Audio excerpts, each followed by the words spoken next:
it's exasperation that is behind this. The government's got a really difficult balancing act here.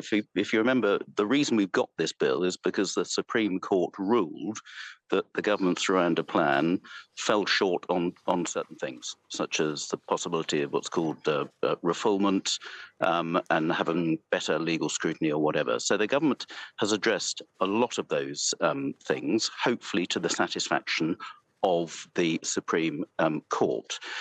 And it's done it in a way that gives powers to the government to be able to deal swiftly with asylum seekers coming here with no claim to be here, so we can put them on a plane to Rwanda, which the government believes, and I agree with them, still falls within our international legal duties and obligations, which is important, because if they didn't, then the Rwandan government have said, well, actually, we probably wouldn't run the scheme for you anyway. So it's a really difficult tightrope, which is why I think the bill as it stands needs to go through unamended. And if you add various things to it, as some of my colleagues have tried to do in perfectly good intention, it could jeopardize the whole bill, and we'd be back in court again. No planes would take off, and there'll be no Rwanda scheme with all the implications that brings.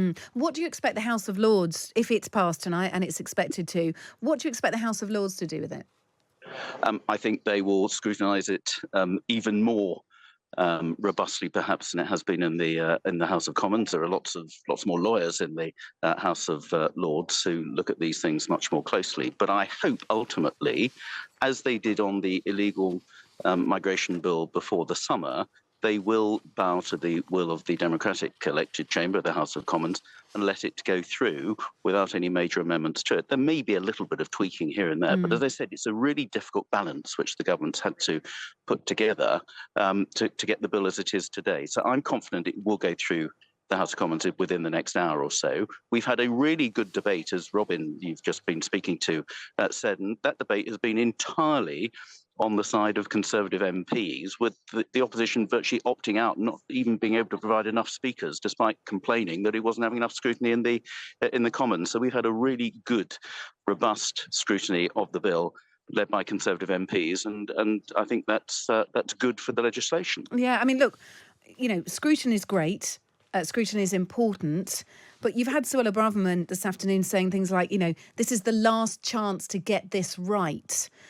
She's been one of quite a few, senior Conservative MPs who are make or break on this and are using very strong language about it. So it's all very well saying it's kind of good to sort of chew these things through. But whether you like it or not, there are several recognisable faces that we've seen in the chamber yesterday and today, voicing their opinions on these amendments to make the bill stronger, who are conveying the message of a disunited Conservative Party, who are saying very vociferously they are not happy with this bill as it stands. Last chance to get this right. This really impassioned language, and I just wonder whether you're concerned about how that looks to the wider public.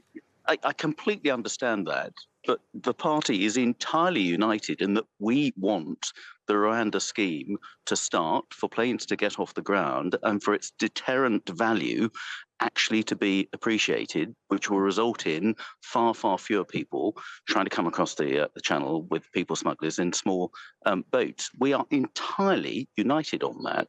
So this is a really difficult problem that we've got. The government has been doing lots to try and stop people coming across from French beaches in the first place. But it's a very lucrative trade, so that carries on, although we've done well to get the numbers down 36%, but it's still far too high.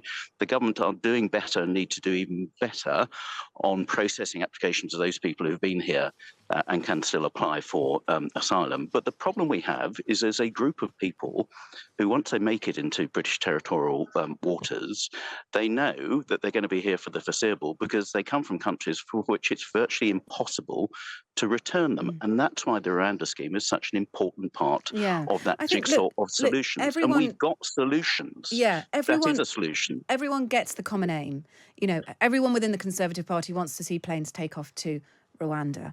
But according to some of your colleagues, that's not going to happen because the bill isn't strong enough. There aren't enough safeguards in place. There are too many different recourses for appeals. There are too many different ways in which flights will not take off. So we all understand that that's the aim, but But your colleagues are saying that that is not going to happen based on the strength of the bill as it stands, Tim. And if it's passed through, that's fine. But if the House of Lords strip it back further, make it weaker in Rebels' opinions, then that's going to cause problems. Or if That it's, would cause problems, yes, but or that's why if the it's, House of Lords if needs to it's, keep it as it is. yeah, if it's blocked by a court, then the rebels are just going to say, well, it's the court's fault. We told you so. We told you that this was going to happen. So I get the common aim, but the fact is some of your colleagues are saying that will not happen. Planes will not take off. So Sure, and that's where we have a difference of opinion. and so where's it going to go, I suppose, is my Okay, question.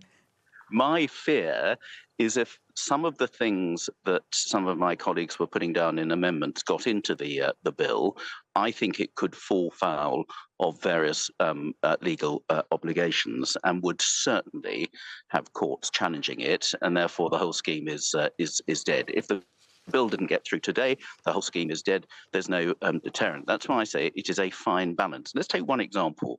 The thing that's caused so much of these problems are what's called these Article 39 pajama injunctions from the Strasbourg court, which are not actually part of the European Convention Constitution. They're things that have just evolved without anybody actually approving them.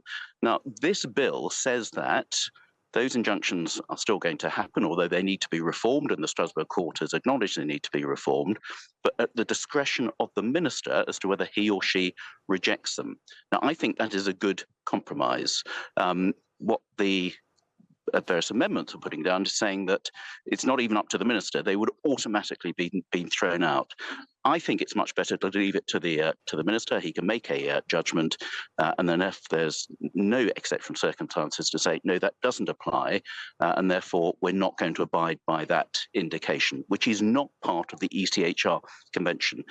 That's why I think the bill in its current form plays to all the different interests in this to say this is reasonable, this is the will of Parliament, we're still maintaining our international legal obligations, but there are people that we need to remove from the country because they have absolutely no right to be here and shouldn't have come here in the way that they did with people smugglers.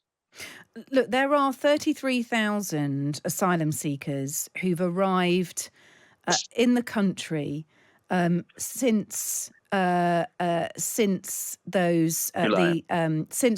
Yes, apologies. Since the legislation became an act in July, 33,000. We know that initially only the low hundreds can go to Rwanda. We know that will eventually become the low thousands, and I'm talking about within the next few years or so. But yet we've already got 33,000 asylum seekers with applications lodged since July. So this doesn't work with the numbers, does it? I mean, again, we are going to be having asylum seekers in hotels. This plan might work for 7 or 8 years' time, but it's certainly not going to work by the time voters go to the polls, is it? So Kate, there is a particular problem there, although there seems to be a major question mark over these figures of 33,000 people here since July, because for the whole of 2023, the numbers who came across the channel in small boats, which forms by far the largest part of those people coming to the country in a disorderly way, amounted to just over 29,000. So I'm not quite sure how we get 33,000 just since July. But there is a problem for those people who have come here without permission since the Illegal Migration Bill Act came in July, where coming here was an illegal act and they have therefore no right to claim asylum. So we've got a group of people essentially in limbo for whom we haven't got the capacity yet to return all of them to where they came from. Some of them will be able to be returned, where we've got Albanians with returns agreements and other countries who have return agreements. But for those from countries where it's really problematic, that is going to be an issue. So there's going to be this group in limbo that the government is going to have to address at some stage. But the Rwanda Bill is all about trying to stop more people coming across that way, because it will become a lottery as to whether they end up in a hotel in Kent or on a plane back to Rwanda. And that's where the real deterrent value of this Rwanda scheme comes in. It's not going to be based on how many people we get to Rwanda. We don't want loads of people going to Rwanda because they haven't come to the UK across the channel in the first place. That's the aim of all of this. To act as a deterrent. Finally, Sure. Tim, look, you're a very experienced MP. You've been around the block enough times. I just wonder whether some of those Tory rebels in your party, whether the tone of what they've been saying is an assault on Rishi Sunak's authority, whether they've overstepped the mark in some cases and actually gone a bit too far.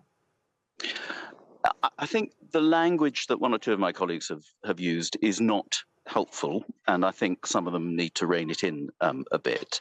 But frankly, it comes from the exasperation which we all share and which our constituents and the British public share, is that despite all the intent, all the good work, all the investment of the government in driving down illegal migration numbers, in coming up with schemes that would actually offer practical solutions like Rwanda, which have been frustrated by the courts. And every single measure we've tried has been voted against by the opposition and delayed and everything else, that we still haven't been able to deal with this hardcore of people still coming across. We've made progress, but not nearly enough. And it's exasperation that is behind this. Now I hope if we can get this legislation through the Lords as well, we need to get those planes taking off and we need to stop those boats coming across. That's the deterrent factor of all of this. And that's why it's so important that we get the bill through. Thank you so much. Great to speak to you. Conservative MP, member of the Home Affairs Committee, will be supporting the bill.